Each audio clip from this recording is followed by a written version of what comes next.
It's on. Yep, there it is. Okay. There you go. But don't worry, there's nobody in chat. For people watching on the replay, good evening, welcome. It did actually say live at lunchtime on the intro, but obviously I didn't have time to make an intro. And there's one watching now. Is it? That's you. Of course, that's me. There'll be a few people come in. There's quite a few people. I didn't get any notification of it. Well, no, we only just started it, didn't we?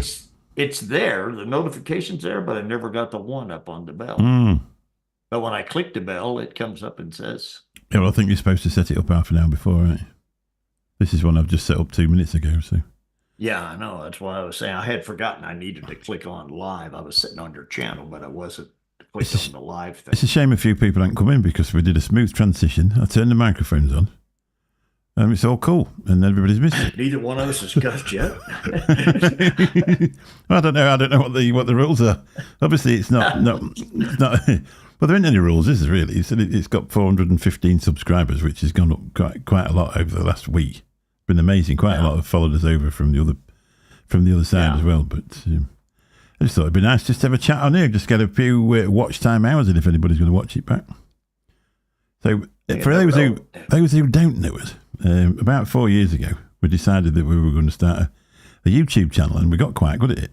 Two amateurs started doing an amateur YouTube channel, and we've done something all right. On the other channel, we've got 1,300 subscribers, which it took a while, but obviously it's a different idea to what we're doing and what I'm doing with this one. I've sort of done this one on my own. This is one where I just sort of review things that come in.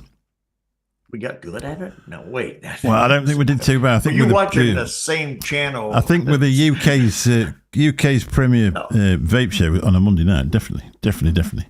Yeah. Everybody, a lot of people will claim that they're better than us, but they're not really. They just got at it a little bit earlier and got a few subscribers. So when we come in, we never swear.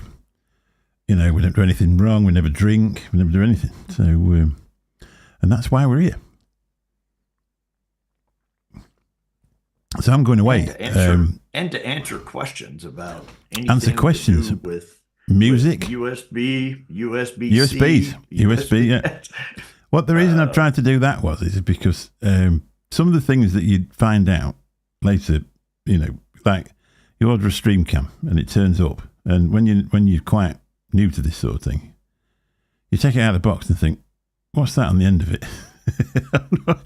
That's not going to fit in my computer. Because I'm self-taught on a computer, and I've never had any formal sort of training or anything like that.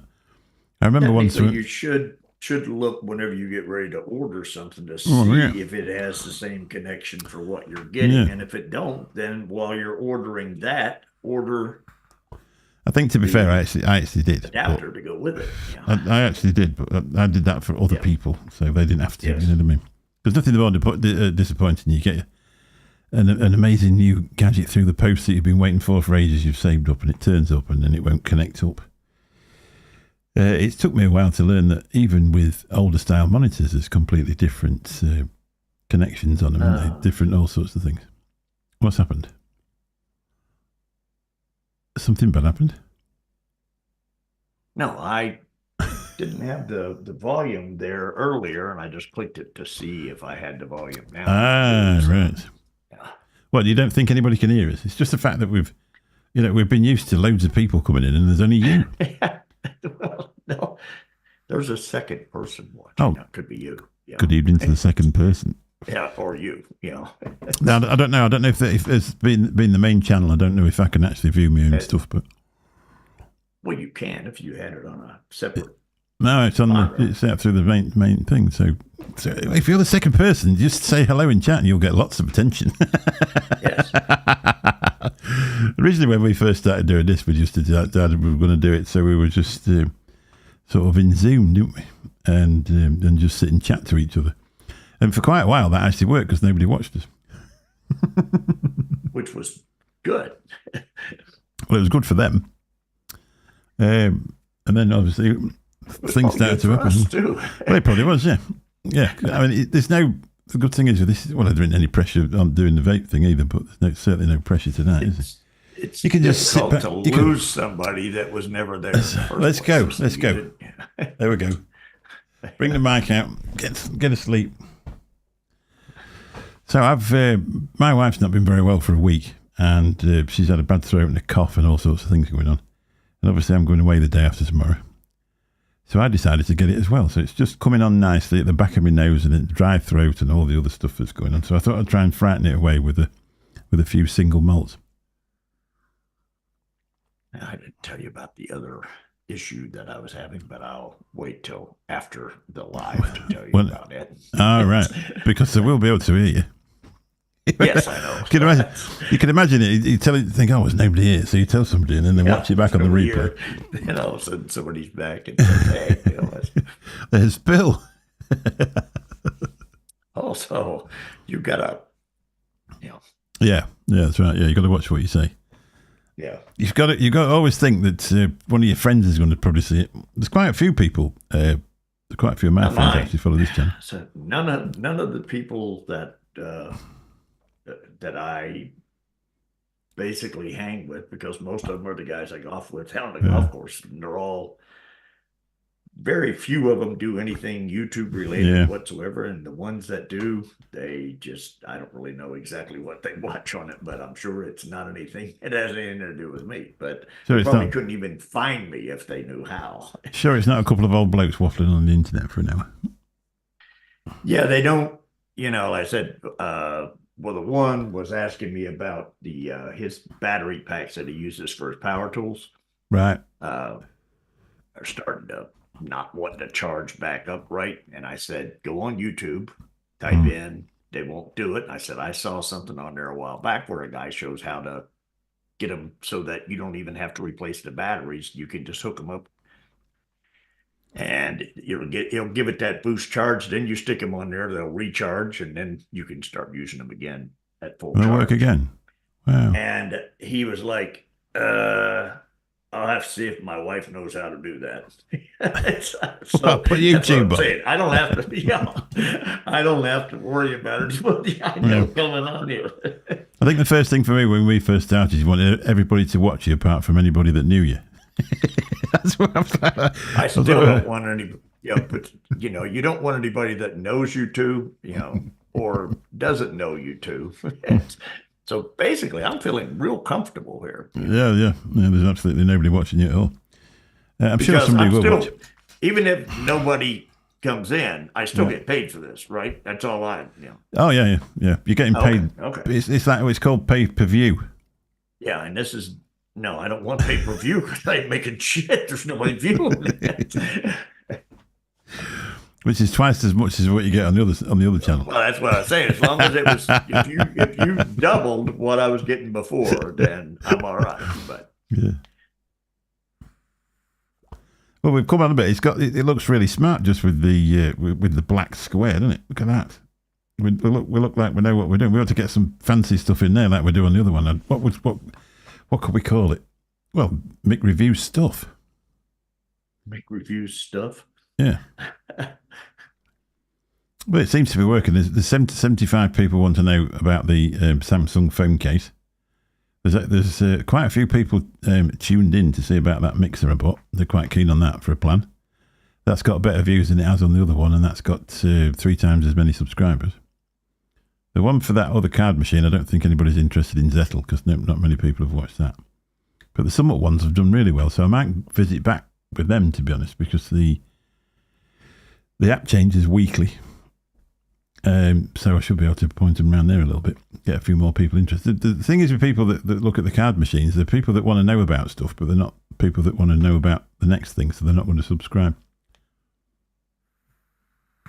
Yeah, you're usually just looking to one particular. Yeah, I don't, I mean, I don't even know how many channels total I'm subscribed to.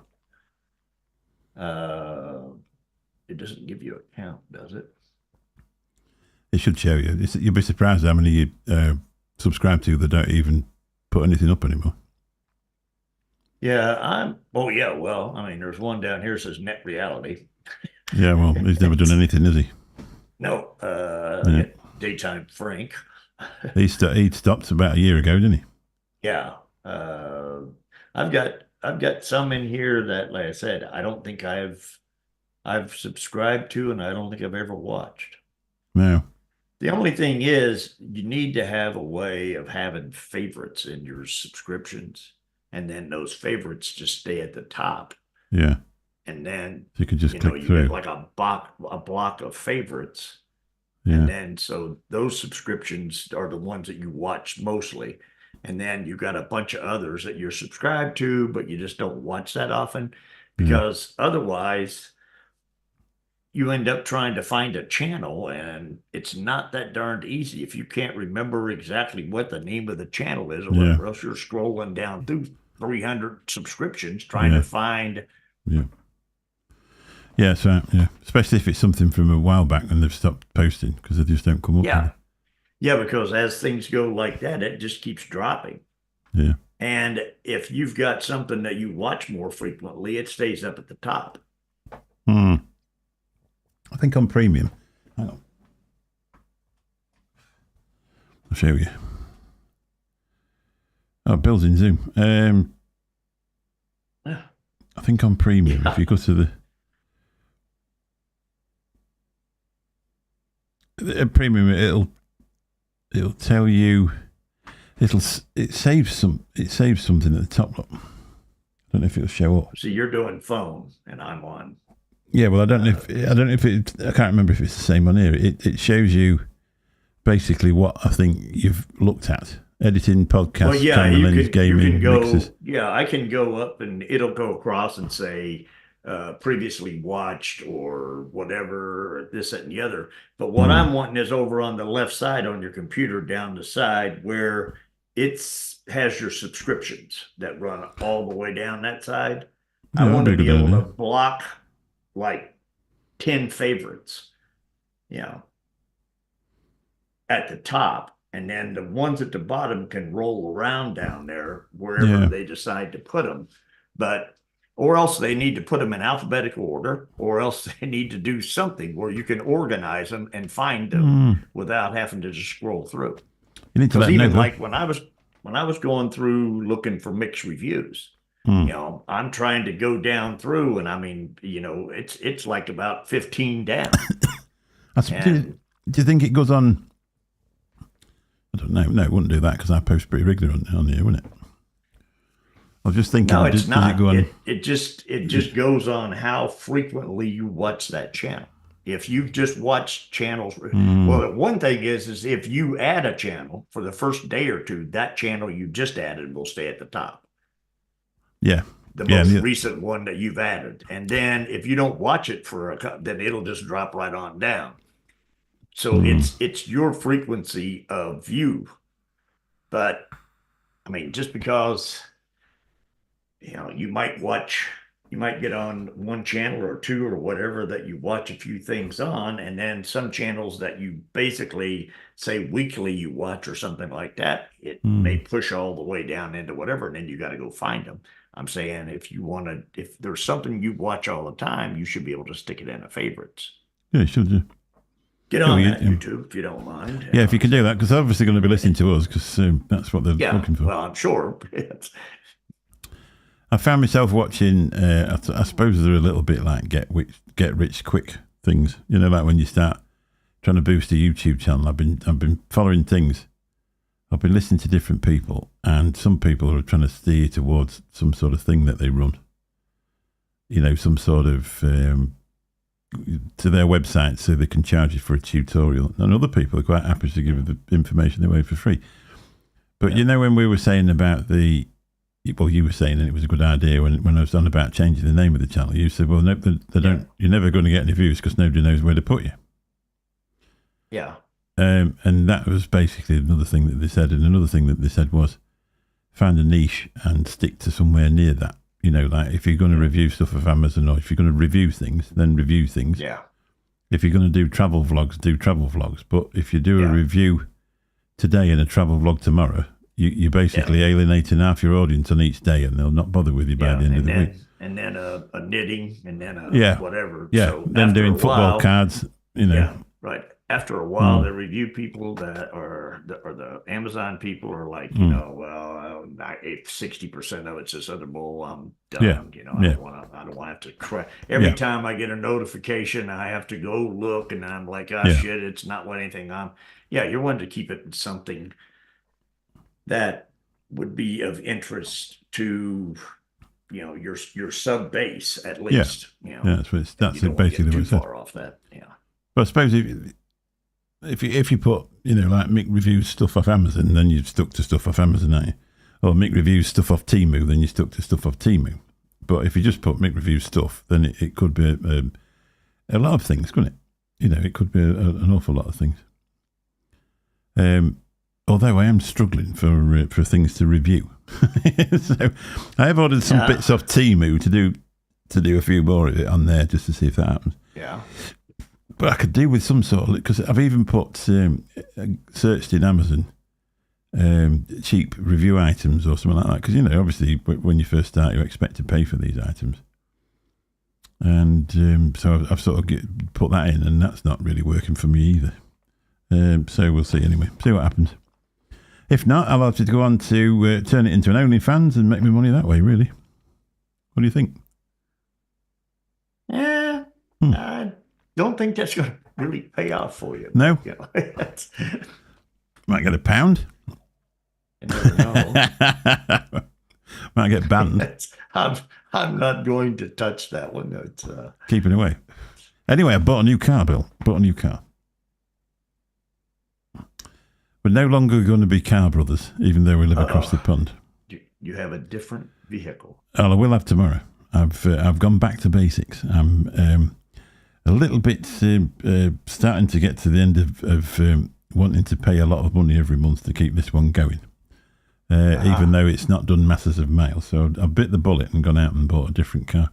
Completely, basically, you don't have this brand of car in the US, but basically it's a VW Golf estate, or whatever they call them in the US. But what do they call them?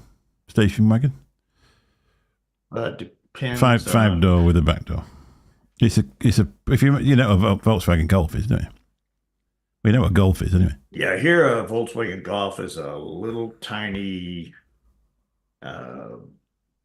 Well, they haven't really had Volkswagen. I don't think they still make Golfs here. They were like little tiny, like, remember the Ford Fiestas? And no, they're bigger than that. Bigger than that. No, that's what the Volkswagen Golf was here. I thought that was. You're talking. Is this something like an SUV, kind of like what you had? No, except it's Volkswagen. No. It's this one's a Skoda, which is it's a Skoda Octavia estate. So if you Google it, it'll come up. SKODA Octavia. It'll come up. I've got the LE version. I'm picking it up tomorrow. I went for a test drive in it today. The only thing is it was a bit warts and all. He just fetched it from the other dealership where it was being stored. So whoever owned it was a dog lover. So now, when I got out of it, I actually smelled like a Labrador or something. Yes. Yeah, I know. I had that. My wife's van. Our daughter and son-in-law and that, they had 4 dogs, I think, at the time, or whatever else. And it's just from them riding in the van sometimes. I could get in there and smell the dogs. Yeah, you can.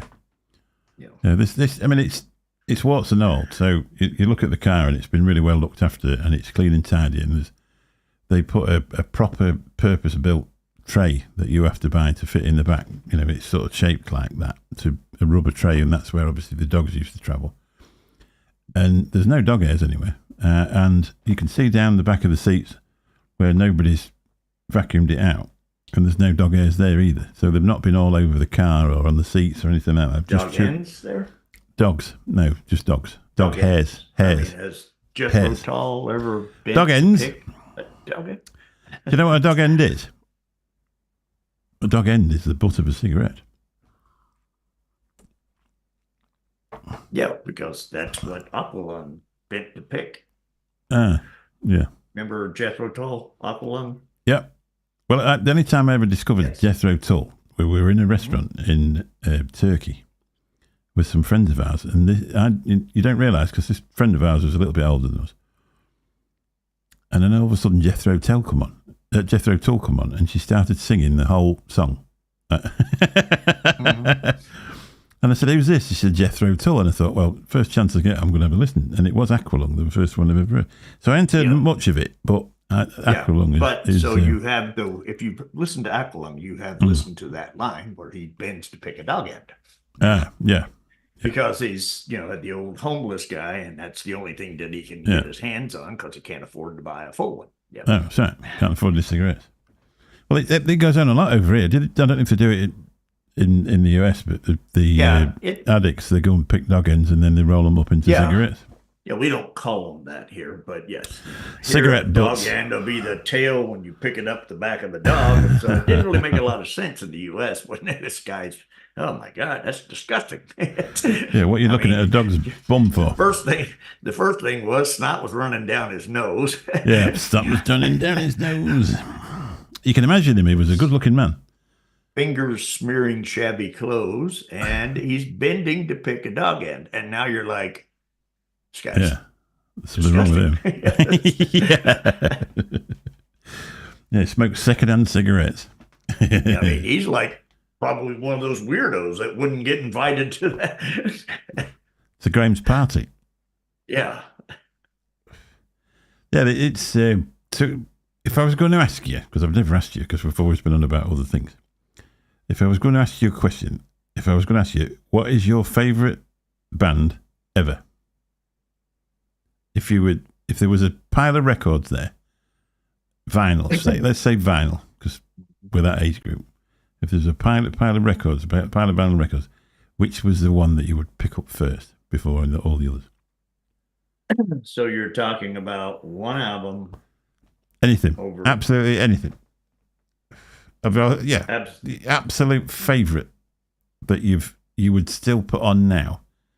Oh, well, I mean, there's tons that I would still put on now. Yeah, but the absolute top of the tree. But trying to say I like this one over that one is kind of like, to me, in a music essence, is kind of like asking me, which of your kids do you love the most?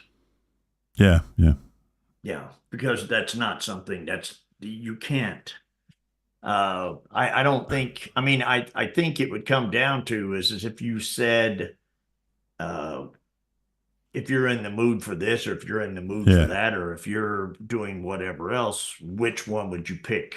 Then you could probably say, if I'm wanting to kick back and just mellow out and listen to something, then obviously I'm going to throw in some Pink Floyd.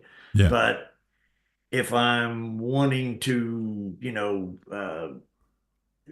rock a little harder or whatever else, then I might throw on some Deep Purple, or, it depends on each one. Or if I'm in more of a mood where I'm like into a singer-songwriter or something like that, maybe it'd be a Jackson Browne or something along those lines. But I don't think that I could ever just say this one, because like I said, that would be like trying to pick a favorite kid. You just can't do it. Yeah. Well, I don't know. I could pick a favorite grandkid. No, I couldn't. If you're listening. I've got a favorite granddaughter. Because I only got one. So. Yeah, I'd get away with a favorite grandson then, because I've only got one of them. They're all so different anyway, aren't they? They're all so funny. The second to youngest one is absolute fire. And she's just brilliant in so many ways. But they're all, the oldest one is so grown up and serious and amazing and beautiful. But you could never pick one because you never actually pick one. And the youngest one's so special because we didn't know we were going to get her. And the same thing goes with music. Yeah. I see, I know we used to ask that question, what's the greatest album or whatever else. But to be honest with you, like I said, even with that answer, I don't know. As much as I like Dark Side of the Moon, I think Wish You Were Here album to me was actually better. Yeah. I think it was just something we'd found a bit of a punchline, didn't we? And it just depended on what. Yeah, it was just a fun thing to ask. But like I said, I think I would probably go Dark Side of the Moon second. And the weird thing is a lot of people it's The Wall because they're a little younger or something. That's right, yeah. They're not really. But to me, The Wall doesn't even come in like, well, I think we were discussing this with what's his name when he was on, but I don't think Mark. The Wall even comes in fourth or fifth. Yeah, when Mark was on. Yeah, Mark knows his stuff. I think that is the other thing. When you get a band like Pink Floyd that's had such longevity, different people can pick different eras out and enjoy them. I mean, some people are mad on the Syd Barrett stuff, aren't they? But I never listened to anything with Syd Barrett when it was Syd Barrett was in.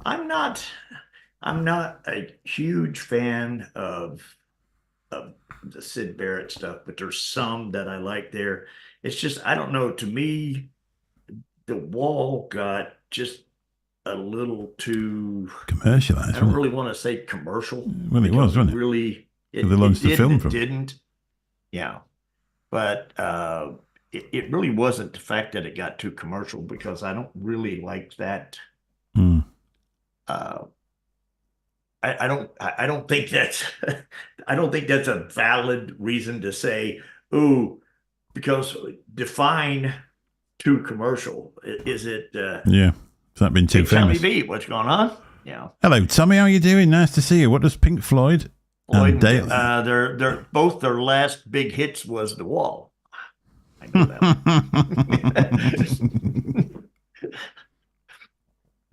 Thanks very much for coming in, Tommy. You're our only guest this evening. Yes. We just decided that we'd, I decided, and I invited Bill on, because obviously we usually talk about the other stuff all the time, and I just thought it'd be just nice to sit here and just chat about something different. And he's paying me twice as much here. Yeah. Yeah. There you go. Their last hit was well. Yeah. Excellent. See, that is the other thing. Is it like, you could ask me a question about Pink Floyd, I'd have no idea the answer. If it was pre The Wall, because I didn't even know who they were. I remember watching the Wall film, and I just thought, what's this? When I went out, I was about 14, 15 years old. And when we left the pictures, I just thought, well, I was asking my mate all the way home what these different things meant. And basically, it was it was inside of an artist's brain. He was having a nervous breakdown, wasn't it? That's basically what it was. Well, that's the funny thing, though. If you go, there is so much stuff. Procol Harum put out a song called Whiter Shade of Pale. Yeah. All right. And that was put out like late 60s, 67, 69, somewhere in there. And there's a lot of people just finding out about this song now. And then there's a lot of people researching, and there's a lot of people going on Wikipedia and picking up, here's, what's the meaning of this song? Because if you listen to the lyrics of this song, they're all over the place. Nobody has a clue what the hell the guy's talking about. No. But everybody has their own interpretation of what they think the person's talking about, which is what a lot of music does. It's just open to interpretation. Yeah. But if you watch, I watched an interview with the guy that actually wrote the song. Yeah. And he was saying that basically he was at a party or somewhere, and he was listening to a conversation, and the people were talking, and they were talking about one of their friends, and said that he had just turned white. I said he looked like he just lost all his color. And he said, and I just thought, oh, that's a whiter shade of pale. And he said, and then what he said was, the way he liked to write was just like an abstract painter. Yeah. He said, I love abstract paints. And he said, and so what I started doing was just putting, where you've got different things in, and people look at it and interpret it and whatever else. And so Whiter Shade of Pale is just that. It's an abstract painting. All of these are just phrases that he's come up with and stuck in there to make an abstract painting. And the listener, therefore, interprets the painting the way they hear it and the way they see it. And that's all Whiter Shade of Pale actually is. But if you go places, people will actually have, oh, no, I read right here, it's about this and it's about that. And it's not. It's all just an abstract painting. And that came from the actual guy in an interview talking about it. Because basically then what they would have listened to is the opinion of probably some music writer of what they thought it was. That's where they've read it. Yeah, I mean, if you think about it, at the time of the late 60s and shit, that's pretty much when people were talking about psychedelic music or something like that. That's pretty much what all of that was. It was just kind of an abstract music that they just kind of, that's how prog rock really kind of grew out of that. I mean, thing is, it's just throwing stuff together. It's easy to look back and imagine they were all high on shrooms or something like that, but they probably weren't. Yeah, I mean, in a lot of cases, they were. You know, I don't think Joe Walsh has any recollection of anything between the years of like 1967 all the way up to 1987. I bet you those 20 years right there, you could ask him anything. I mean, it's people he's met and spent 6 months with. He has no clue he even knew. You know, just imagine being that far out of it all. And then being able to get up on stage and put on the type of shows and shit that they put on, and to play the music and to do it so well. I suppose it must just be. You just must be that talented. It's like being a robot. You know, you just must be able to do it like that. But I suppose there is people that you've probably worked with people who you didn't know were addicts or alcoholic or something like that, and they could have been. Yeah. Some people, I think, are better at. Oh yeah. Well, I mean, it's obvious because if you go to a bar, some people hold their alcohol better than others. Yeah. Some people, you can go into a bar and you think, okay, well, he's sober, but this other guy over here is drunker than hell. Well, this guy over here may have had 50 beers and this guy over here may only had 3. But depends how you conduct yourself. Yeah. I always find if you meet somebody who you say, oh, have you had a good night? Yeah, they go, I had 20 pints and 8 shots and 14 of this and 6, and you think, well, no, you didn't, because I've been every drinker for donkey's years. And at the end of the evening, I would never be able to tell you how many drinks I had because it doesn't even enter into it. You just drink it as much as you want, unless you're drinking bottles or cans, and then you can count them afterwards. I've known one time when I knew because I knew how much I spent. Yeah, it's $1 a beer. Yeah, it was $1. It was $1 for a shot and 50 cents for a beer for a draft. So we got a 50-cent draft and $1 shot, or basically, I think we were drinking. I don't remember what it was, some vodka, some kind of a concoction. And I ended up spending $15. So when I got home the next day, I couldn't have told you that night, but the next day when I got thinking about it, I'm like, okay, I spent $15. It was $1.50. So I had 10 shots and 10 beers. Then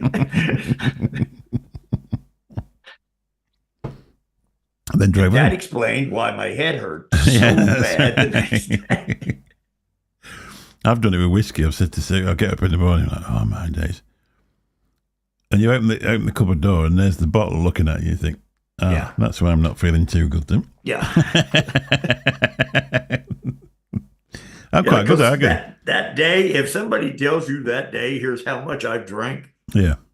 Either they haven't drank that much or they hold their alcohol real well if it's up there in some numbers. Yeah, that's right. Yeah. I've seen them all. It's the same as the guy that can always, oh, well, I hit him and I fought him and I did this and I did that. And you think, oh, God, just stop talking. Just tell me something interesting instead of a load of lies. Tell me something good. Yeah. Just tell me something. Just, tell me about your real life because it's a lot more interesting than what you're trying to make up. But Shaka Khan. Hey? Shaka Khan. Tell me something good. Oh, tell me something good, yeah. Yeah. I liked her. Yeah. Go on then, what's your favourite female artist?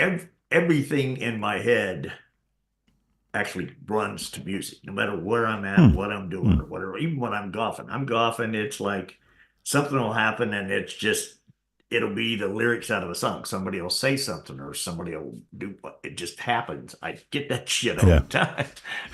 One thing favorite female artist? Yeah. That's another tough. I would probably Carol Kane. I mean, when I got, push come to shove. Yeah. I don't know. I'm asking you these questions and I don't know if I'd know the answer, to be really honest. Yeah. Like I said, I think, just as far as,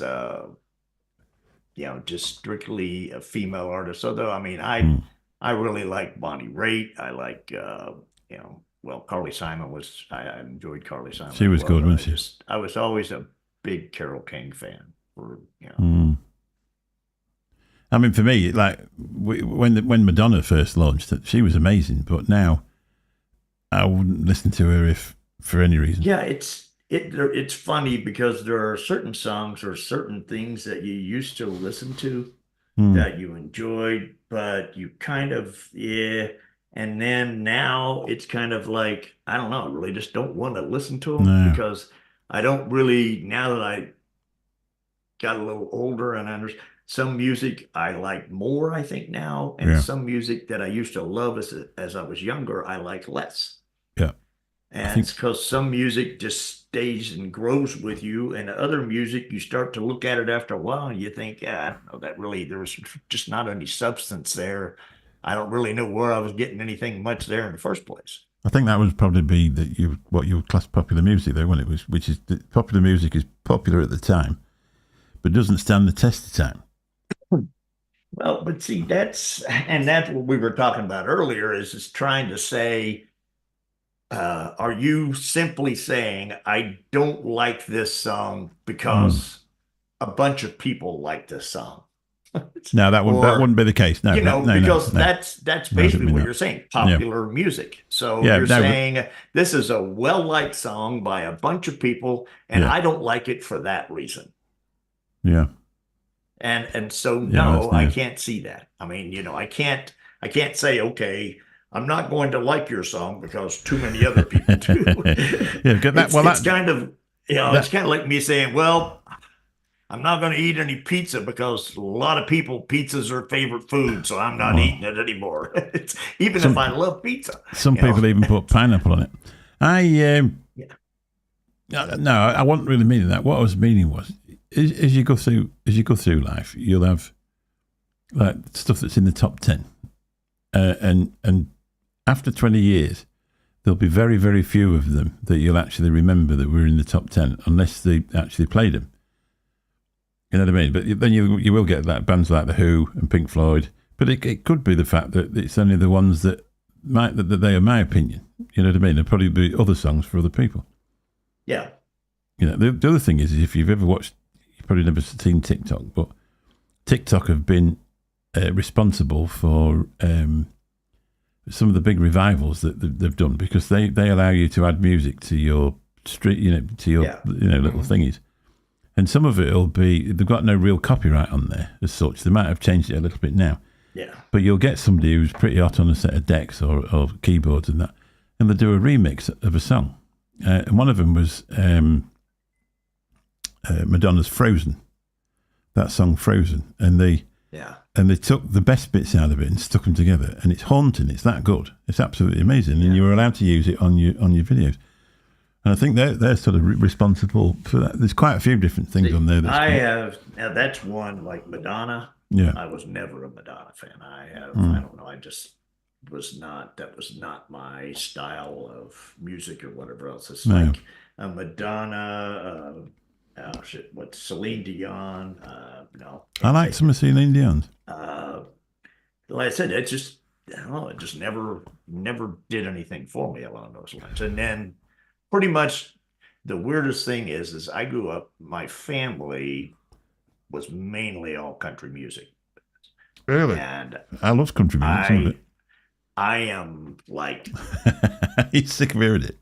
no, I wasn't sick of hearing it. I really never heard it that much when I was growing up or whatever Yeah. else. But that was just everybody. That's what. And then my brother, well, all the kids ended up going, more because we all grew up that Hmm. Beatles era, that whatever else.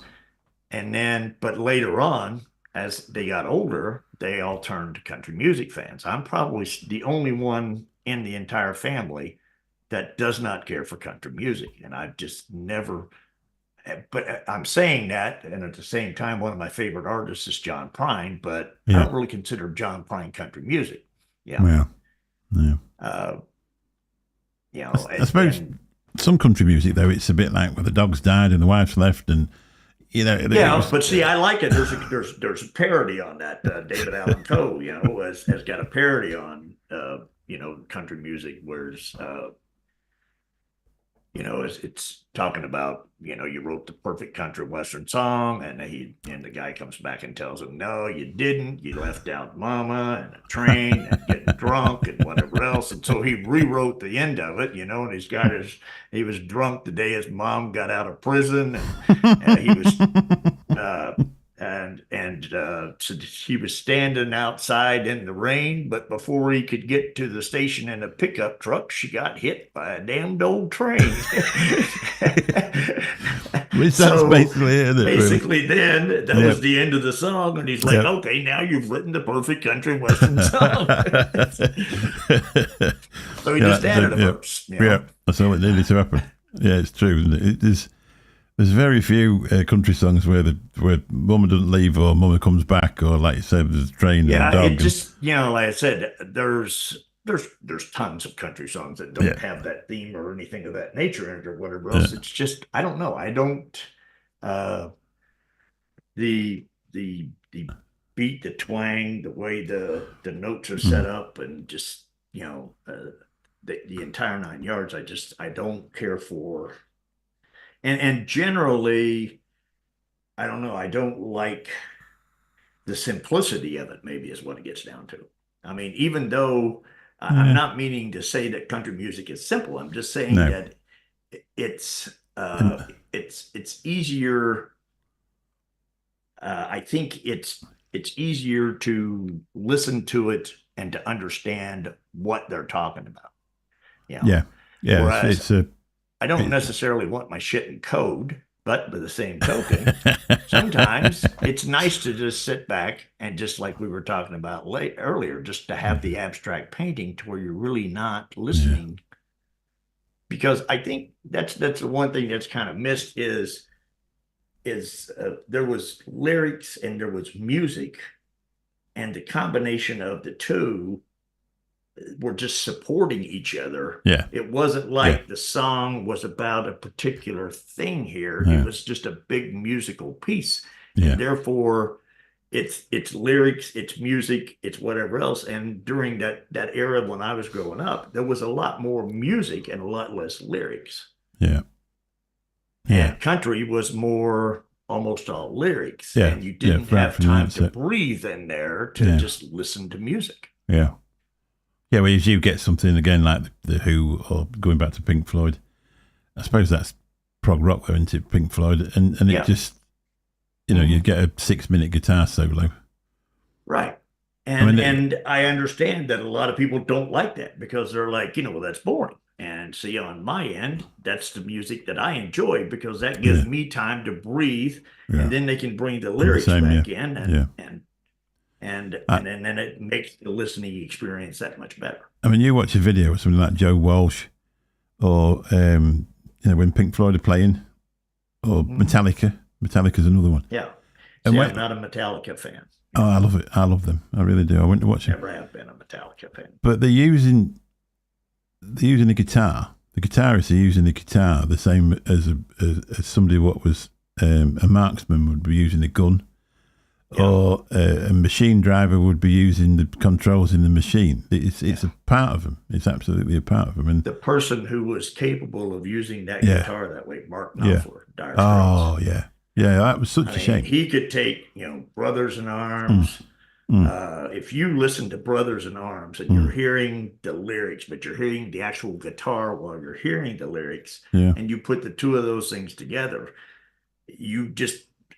they're both saying the same thing. The guitar is saying the same thing the lyrics is. And I mean, he could talk, you could basically, he could have dropped the lyrics out and you could have still understood exactly what the damn song was saying. There is the guy that used to sing with AC/DC, he did a series. I don't know if you could get it in the US, but if you ever could, it's an amazing thing. And he went around interviewing different stars after he'd stopped singing for a while because his hearing was going. And he interviewed him. No, I can't remember his name. It's a Geordie fella. And Brian, we call him Brian. It'd be easier if the fans were all here because they'd tell me what they call him. Anyway, his name's Brian. Yeah, if you can remember what Brian's second name was. May. No, wait. That's 27,000 people watch this. It'll come to me in a minute. Brian Johnson, obviously. Brian Johnson was the lead singer of AC/DC. And he had hearing problems, so he'd have to leave because they said to him, if you go to another noisy gig, you'll be stone deaf. So he decided to leave for a while. But I suppose ear protection has come on a little bit because I think he's gone back singing with them now. But he actually did this series, which was on VH1, I think, and he went round and interviewed no end of different people. One was Robert Plant. One was Mark Knopfler. I can't remember the rest of them because it's a while ago when I watched it. And one was Joe Walsh. But I was fascinated. And the Mark Knopfler one, he was interviewing Mark Knopfler and he said, when they first started going on tour, he said he used to walk up on the stage and he said he was with a bunch of friends and he said some of the friends were roadies, they're doing the stage, other people were sound people and he used to know everyone by the first name. And he wasn't any more important than them and they used to go up there. And he said all of a sudden, he said it went from that to they were travelling to the gig one day and they didn't fly, they went down in a car. And they went past a queue of 27 pantechnicons stood outside the gate ready to drop the stage in and all this sort of thing. And he said he didn't know the name of anybody that was working there. And he said it's just got too big and I can't do it. He retired from them, just left it at their absolute peak. And we started this YouTube thing to get 1 million subscribers. We haven't got quite there yet, but I don't know if I'd retire when I got to 1 million, would you? I think Benny will, but I'll be dead before we get to 1 million. especially on this channel with our one watcher. Well, I'm even talking on the other one, this one, the other one, Benny's, and everybody else we know combined. Even Vic. Yeah.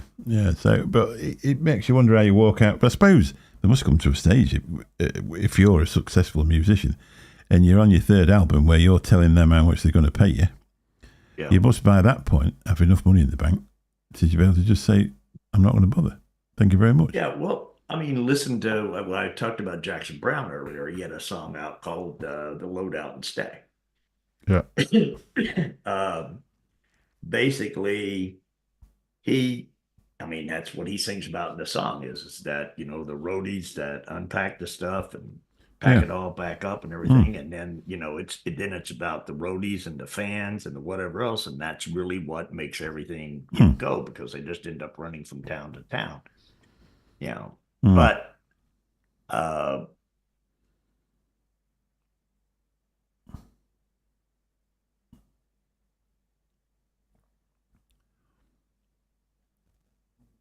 but he didn't, he just paid tribute to the fans and the roadies and everything else. Yeah. And it's the same thing. It was the same concept. It's like, those are the people that are in there working for minimum wage. Yeah. And moving all this shit around, Yeah, if you can't get a black guy to set the sound up, then you're not going to sound very good here. And if you can't get a guy to fit your drums where they need to be, you're not going to do very. And it's I suppose being a roadie is a bit of hard work, bit of a thankless task. You must be like being a doctor in an A&E where you could make more money not doing it if you did it somewhere else. But it's, the thing is, that's another one where you hear songs by people and you don't realize that that's not actually that person's song. The loadout part of that song is Jackson Browne's. Yeah. But the stay part of that song, when they sing the latter part where they go into stay, that was actually done by, I think his name was Maurice. Was it Maurice Williams? I think it was Maurice Williams and the Zodiacs, I think was. And that was like in the 60s. So he took and wrote the song The Load Out. Yeah. And then later on added stay to it and made it one kind of a combination of the load out and stay, but he didn't actually write stay. Yeah. So would they, obviously then they would just give credit to them and then you pay for what you've... it's like anything else. There's tons of songs. There's lots of rappers over the years have sampled songs that were done by artists back in the 70s and 80s, and they get so much off of it. I watched the thing, who Weird Al Yankovic is. He does the parodies on songs and all the other stuff. Yeah. Okay. I've seen where he's talked to about, he has to go get permission from whoever to do whatever else. And then, there's still, I'm assuming a certain amount of, you can use this, but I get X% of Yeah. whatever. Yeah, there'll be a fee, yeah. I think that as well, like you hear somebody saying, like the news and that, they'll say, oh, well, they've stolen that part of the music. Well, if you were an 80s, if you had an 80s band, and then at the end of the 80s you look changed and you ended up, you've got a set amount of money, you're probably living off that for the rest of your life. It's probably enough, but it might, you can always do with a little bit more. Then all of a sudden somebody pinches the middle out of your song, if it's only the guitar riffs, and sticks it in theirs. Mm-hmm. Yeah. At some point, but I think with certain songs they don't have to come to you and say we want to use that. They can just use it, but they use it, and then there is a fee to pay on it. But the fee comes a month after you've released the song, so you'll hear the media say, "Oh, he's stolen that out of the song, and he hasn't paid him yet." Well, he hasn't paid him yet because he's not due to pay him yet. But he's used, that's that. I think that's how that works in a lot of cases. I suppose it's a bit different if you were approaching somebody that's still current and they were doing really well. If it doesn't, I don't really think, what it comes down to is if you're going to use somebody else's lyrics or song and use it verbatim in any form, even if it's just a 20-second cut or whatever of it, then you either need to get permission from them, or if you put out something, they can sue you and say, hey, that is mine. I wrote this back here, and now you're going to lose more than if you went to them in the first place. Yeah, but a lot of times, if you were from an 80s band and your career was over, and they went to use it and said, "All right, we're going to use this," you'd be quite pleased, wouldn't you? I would imagine you would give permission, but you may not. What it comes down to is you may not. You may not agree. No, you will get sued, but not if what it gets down to is let's say, for instance, I was an '80s band and I had a song, and then I had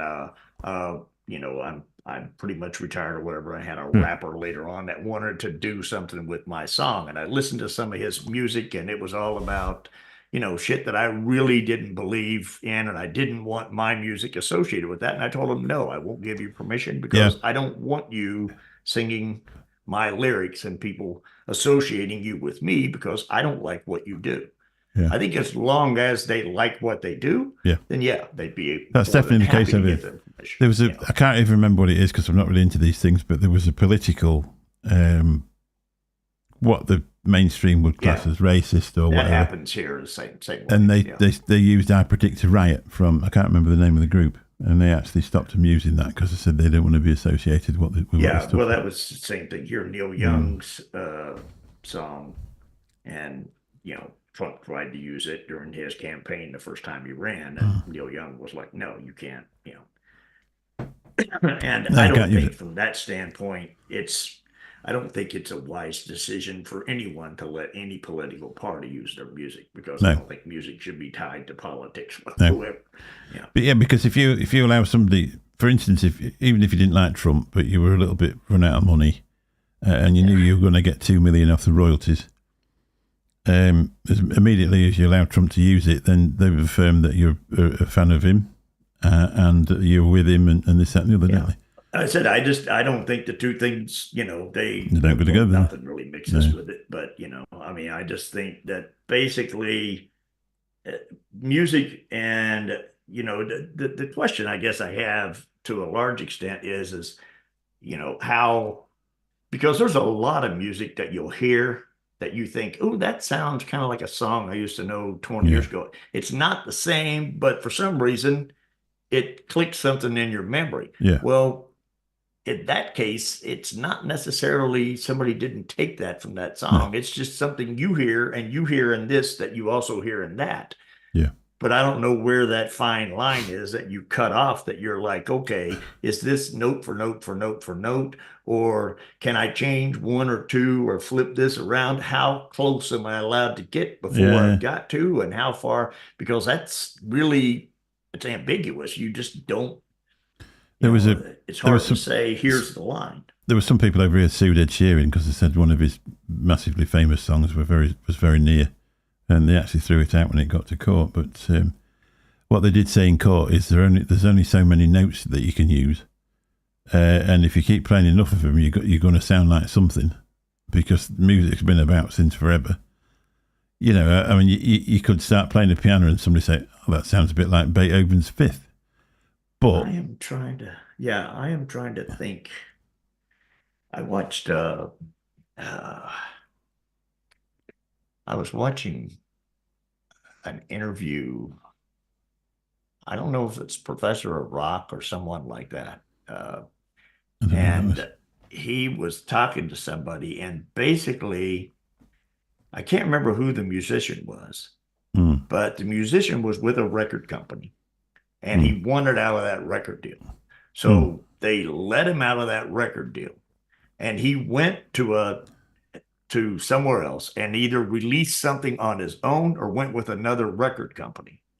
Yeah. And the original record company that it was with came back and sued him because he sounded like himself on their music. How does that work? You know, who else is it going to sound like? How did it come out in the end then? That'd be interesting to know. I think he ended up winning that eventually, but I think it was years down the road before it all got settled. And sometimes they do. Basically, in a lot of cases, that's all they're really trying to do is just say, "Hey, you know, they're just being that childish thing where you've got the toy and you're not playing with it, and then your brother starts to play with it, and all of a sudden you're like, 'That's my toy, give it back to me.' And he's like, 'Well, you weren't playing with it,' and your mom's like, 'Well, you weren't playing with it.' It's like, I don't care, it's my toy, and you just want it. You just don't want him to play with it. You don't want to play with it. And then when you get it back, you go." And then put it back down again, just hoping he's going to get it again. You don't care to play with it. All you did was just trying to get him not to have it. Yeah. That's basically what the record company was doing there. I suppose with a big record company, the other thing is they can bury you in litigation for forever, ever and a day. And by the time you get out of it, you know, you might be not able to perform all the time that you're in litigation, and they basically bankrupt you just by making you sit there. There's a girl called Kesha. She released some stuff. And then had an argument with the record company because they said basically they were taking advantage of her, and they gagged her forever, and you know, and then in the end of it all, that's it, isn't it? Well, I think it's probably about time to. Anyway, Bill, one viewer finally went to sleep. Anyway, Bill, thank you very much for joining in with this thing of mine. If you're watching on the replay, this is Bill, my mate Bill. And we just thought we'd pop over and say hello to you. So if you feel like liking, why not? And you could even give us a subscription, or me, because this is mine. It's all mine. It's my toy, and you're not playing with it. And then just pop over sometime again, and we maybe, you never know, we might do another live stream. I suppose if we set it up better, a lot more. Or leave some ideas down in chat about something you'd like to hear a live stream about, or some interest that you have, or something of that nature, or maybe even some small gadget or something that you'd like reviewed. Yeah. Or if you're actually a caster yourself, why not pop over? And I can't remember which email address. I'll have to organise an email address for this, and then you could actually pop over and have a word. And then he'll put it down in the down below. Yeah. A massive thanks to our only viewer, Tommy V, for being amazing. The real Tommy V. Once met, never forgotten. Head over to Tommy V's channel as well, especially if you like green things, because where he lives, it's legal, and it's really interesting to watch him get stoned. We'll catch you soon. Thanks for being there, nobody. We'll catch you soon. Bye-bye. Night, Chet.